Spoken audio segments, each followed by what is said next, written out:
The Zorvek Dominion had catalogued over 12,000 sentient species in their millennia-long conquest of the Orion Arm. They had crushed empires, extinguished rebellions, and pacified hundreds of systems into submission with the same clinical efficiency. The Zorvek were not known for fear. They were calculators, tacticians, supremely logical, ruthlessly efficient. But that was before they met the Terrans. It started, as many such stories do, with arrogance. When the Zorvek scouts detected an unregistered vessel emerging from slipspace near the neutral zone of Sector 9 Rho, they expected another drifting salvage barge, or at worst, some primitive exploratory cruiser from a pre-FTL civilization. Protocol demanded a scan and warning. Compliance usually followed. If not, sterilization would. The battleship that blinked into their sector, however, didn't match anything in their records. Size, enormous.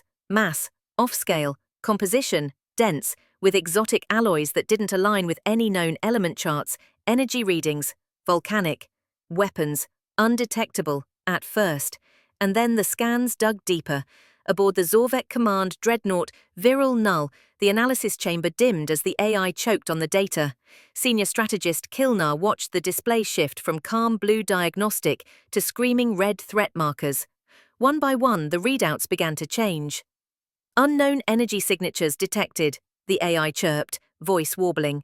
Analyzing, weapon yield, planetary class, reactor core, multiple redundancies, armor plating, self-healing nanocarbonite mesh, hull structure, decentralized integrity field, estimated combat resilience, beyond current Zorvek metrics. Impossible, Kilnar hissed. Increase scan resolution. The AI complied. That's when the real terror began. First came the realization that the Terran ship was watching them, not passively, intently, as though it had been waiting. Second, the scan returned an internal layout. No tidy corridors, no organic growth chambers, like Zorvek ships. No, this thing was designed, brutally, efficiently, and intentionally. Compartmentalized decks, redundant life support, AI cores encased in quantum-reinforced armor domes, gun batteries hardwired to act independently if command was lost, entire drone fleets curled in launch tubes like coiled serpents. And then, the final straw. New data acquired, the AI said, its voice now almost fearful. Command deck contains organics, Terran biosignatures confirmed, neural synchronization network online, estimated combat reflex delay 0.05 seconds. Live crew? Kilnar spat. On a ship that size, at that speed? Confirmed, the AI replied. They are not just operating the ship, they are the ship. Silence fell in the command center. You could almost hear the crack in the Zorvek psyche forming. Suddenly, the Terran vessel sent a signal, encrypted, dense with layered code. Not a message of peace, not a declaration of war, it was music. Low, slow, deep. A human composition, brass and percussion, a steady beat like a war march, something ancient, something defiant. They weren't hailing the Zorvek, they were announcing themselves. The name of the ship, translated into Galactic Common, was simple. Vengeance Class, HSS Bastion. Then, it vanished from sensors, not cloaked, gone. Seconds later, Zorvek relay satellites across the region blinked out, not destroyed, erased, followed by the silence of every listening post from Rho to Sigma. One by one, darkness spread across the stars like a virus, and then the attacks began. The Bastion didn't fight like the Zorvek, it didn't move in formation, it didn't deploy fleets, it was the fleet. It jumped into systems with pinpoint precision, struck command centers first, and vanished before response fleets could react. Zorvek destroyers tried to anticipate it. They failed. Because the Bastion wasn't following logic, it was following wrath. Each jump was surgical, each strike a lesson. The Zorvek's prized carrier, Talsuan, gone in 2.3 seconds, its hull pierced by a kinetic slug, moving at 18% the speed of light, their most fortified moonbase, destroyed without a single Terran troop landing.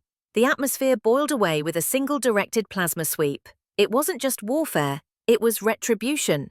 The Terrans didn't explain, they didn't negotiate, they didn't need to. Each intercepted transmission from the Bastion carried the same message. This is for Alpha Centauri. This is for Mars. This is for the colony children who never made it home. They had forgotten, the Zorvek realized, what humans were. They thought they were another stubborn species, another set of carbon-based organisms with dreams and bombs. But humanity didn't evolve on a gentle world. They came from storms and predators, from fire and fear and survival. They had lived through their own extinction dozens of times. They didn't break, they hardened. And now they had built ships in their own image, predatory, relentless, vengeful. When the Bastion finally arrived in Zorvek Prime's orbit, it did not fire immediately. It hovered, a grim mountain in the stars. Beneath it, cities panicked, war councils shrieked, doomsday contingencies activated. Then came a broadcast, clear and unencrypted. One voice, a woman's, calm, human, cold as a frozen sea. We warned you. When you cracked our relays, when you tore apart our scouts, when you scorched our frontier colonies like insects, we warned you. Humanity mourns. And when we mourn, we remember. The feed ended. The Bastion powered its primary cannon. The Zorvek had no countermeasure, no diplomacy, no escape. For once in their long galactic history, they begged, and then Zorvek Prime went silent. Back in the Terran Confederation Council chamber deep in the asteroid citadel of Ganymede, Admiral Sloane folded her arms as the room applauded. She stared at the red dot blinking on the screen, the last known Zorvek signal. Now just static. They scanned us, she said flatly, and thought they understood us. A young officer looked up, his face pale. Did they? She turned, her expression unreadable. No, she said, but now they do.